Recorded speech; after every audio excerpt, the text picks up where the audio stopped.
Tales from the Grey Side presents 13 Nights of Halloween.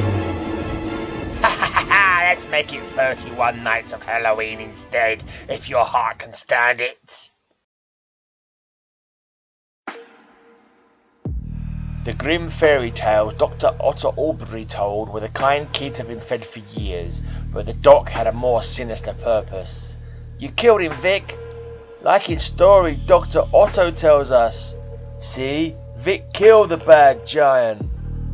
It started one day when Dr. Otto Aubrey overheard a conversation at Cragmore Asylum. Before long, Dr. Clyde, you'll replace Aubrey.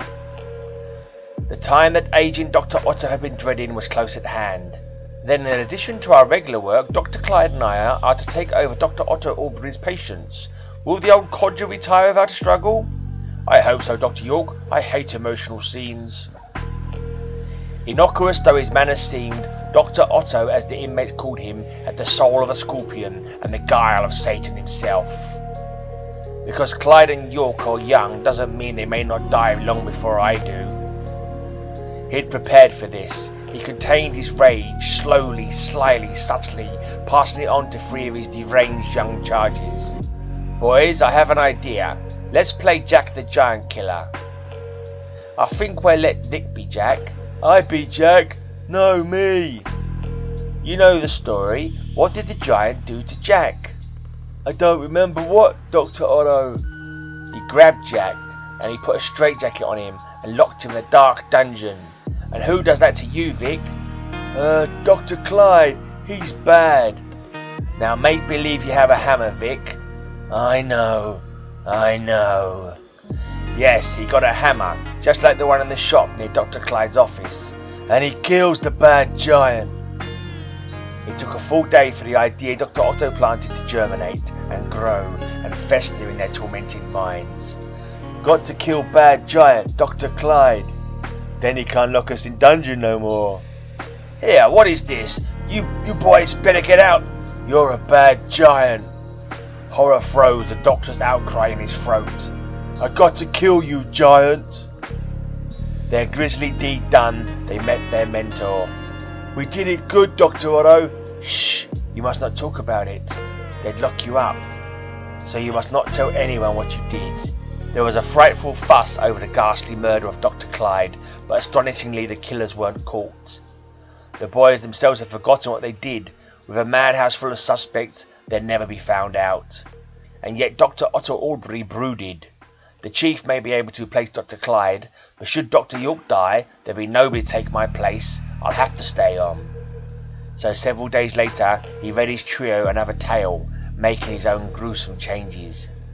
Before St. George could stop him, the dragon grabbed the princess's arm and twisted it off. Bad dragon. Just like the time Dr. York grabbed your arm to make you go to bed, Buck. Bad Dr. York. Hurt Buck. Dr. York was just like the dragon, Buck. Now I'll be the dragon, Buck. Easy, Buck, this is just play. Buck loves Dr. Otto. Kill Dr. York. Again, it took a day for Dr. Otto's implied suggestion to hatch in their feeble minds, but when it did, the good man does this to dragon Dr. York. They left the grotesque corpse behind, and with it, all memory of mayhem from their maniac minds. You read to us, Dr. Otto. Yes, something soothing perhaps. Goldlock should be good. Later, summoned to Dr. Houghton's office, Dr. Otto felt a nervous gnawing in the pit of his stomach. Another murder! I'm shocked. Doctor, I saw 3 of your patients leaving this building at the time. They'll be questioned, not only by me, but the police as well. Dr. Otto knew he was betrayed by the guilt in his eyes.